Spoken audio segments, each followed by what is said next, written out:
Assalamualaikum warahmatullahi wabarakatuh. Saya Resta Ilustari dari SMA Negeri 19 Garut dari Kabupaten Garut.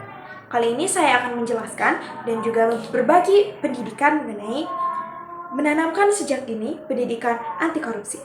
Sebelumnya kita harus memahami dulu apa itu korupsi. Korupsi secara harfiah itu berasal dari kata corruption yang artinya busuk.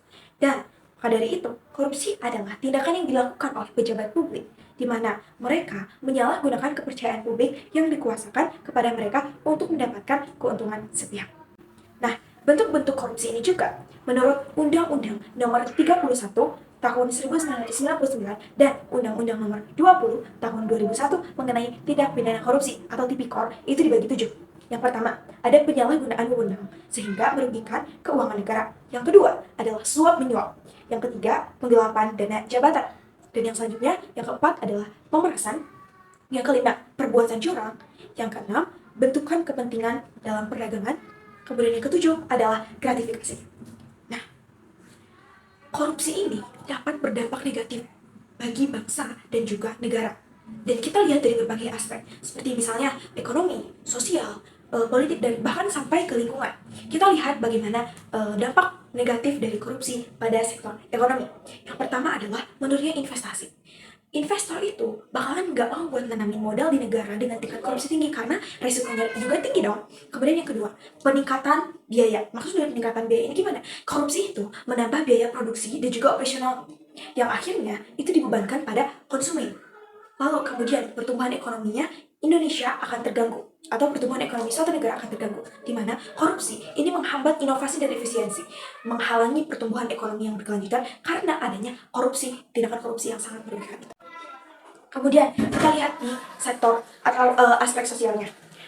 Terdapat kesenjangan sosial. Korupsi ini memperlebar kesenjangan antara yang kaya dan juga yang miskin, di mana kemiskinan akan semakin meningkat. Dana yang seharusnya digunakan untuk program sosial itu sering disalahgunakan, sering disalahgunakan untuk tindak pidana korupsi, dan ini memperburuk kondisi masyarakat miskin. Kemudian terciptanya ketidakadilan.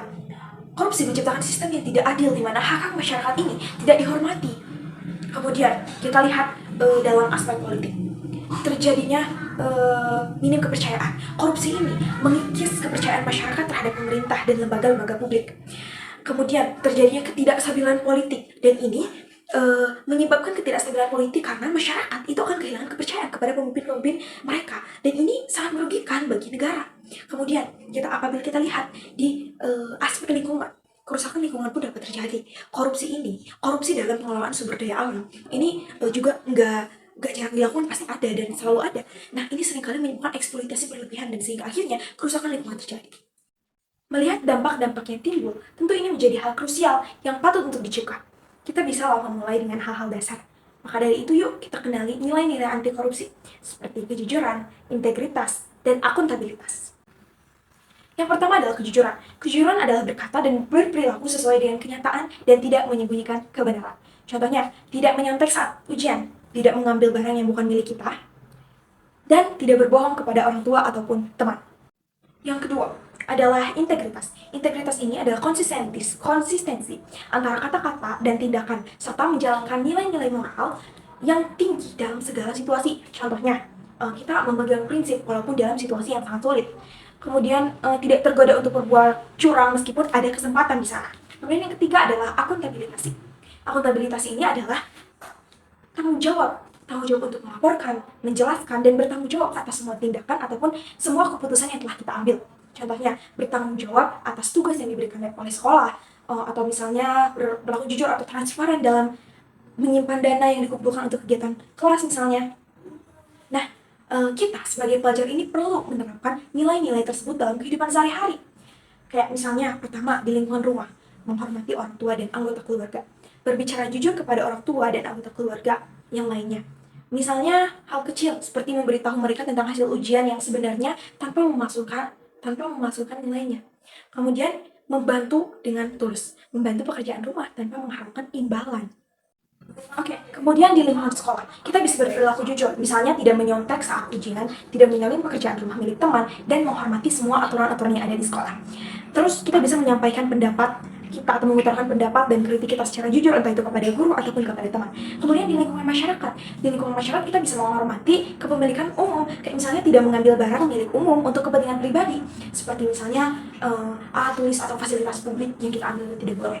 Kemudian kita harus bisa berpartisipasi secara aktif untuk melaporkan tindakan korupsi kepada pihak berwenang, ikut serta dalam kampanye ataupun kegiatan lainnya yang bertujuan untuk mencegah ataupun meminimalisir terjadinya korupsi. Kemudian kita juga perlu berpartisipasi gitu dalam kegiatan untuk pencegahan korupsi ini, entah itu di lingkungan masyarakat, sekolah, ataupun di rumah gitu. Oke, yang pertama kita bisa mengikuti dan mendukung program pendidikan anti korupsi yang diselenggarakan oleh sekolah ataupun instansi lainnya gitu. Kayak contohnya kita mengikuti seminar, lokakarya ataupun pelatihan tentang anti korupsi. Kemudian kita bisa memanfaatkan kegiatan ekstrakurikuler yang kita ikuti. Kayak misalnya mengadakan kegiatan seperti drama, poster, ataupun kita kampanye yang bertemakan anti korupsi untuk menyebarluaskan pesan ini di kalangan para siswa di sekolah. Kemudian melaporkan segala tindak kecurangan yang ada di sekolah. Ini apabila di lingkungan sekolah. Kemudian bagaimana apabila di lingkungan masyarakat? Yang pertama, kita ikut serta mengedukasi orang lain tentang bahaya korupsi dan cara bagaimana menghindarinya. Kita bisa memanfaatkan platform sosial media seperti blog, sosial media ataupun TikTok dan yang lainnya. Kemudian yang kedua, menyediakan saluran pelaporan yang mudah diakses untuk melaporkan tindakan korupsi di lingkungan sekitar. Kita bisa memanfaatkan jalur ataupun kita bisa mengikuti seperti program FPS HAM ini untuk berinovasi, membuat karya untuk mencegah korupsi ini. Sekian yang dapat saya sampaikan. Wassalamualaikum warahmatullahi wabarakatuh.